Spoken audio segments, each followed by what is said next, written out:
Almost 40 years after the murder of a Lakeland teen, her family has finally seen justice. Just days after the execution of James Duckett, investigators say he was responsible for her killing. 10 Tampa Bay News reporter Angelicia Bruton explains how her loved ones are feeling now that this cold case has finally come to an end, and what the Polk County Sheriff says is now in place to help ensure that cases like this are solved much faster. Not a holiday, birthday, occasion goes by when I don't wonder what could have been. Jennifer Weldon's family and friends have carried this pain since 1987. We've been covering this case since the beginning, when she disappeared after she was last seen near West Doherty Road and US 98, and her body was found 13 days later. Her decomposed body was found last Friday.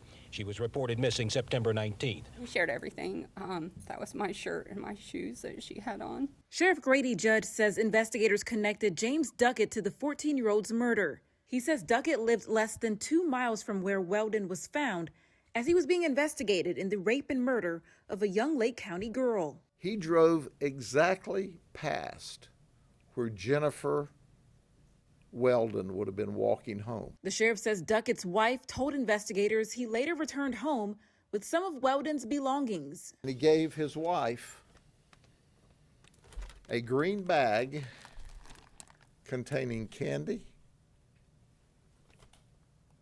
and a kitten. The sheriff says if this happened today, investigators would have more than circumstantial evidence and likely solve the case much sooner. The number one is DNA. We have red light cameras. There are license plate readers. We would have found him. Duckett was executed on Tuesday on Weldon's mother's birthday. It's heart-wrenching for us that he wouldn't even say he was sorry. Angelicia Bruton, 10 Tampa Bay News. The sheriff says Duckett never confessed to murdering Weldon. The case isn't automatically cleared. Investigators will present it to prosecutors for review.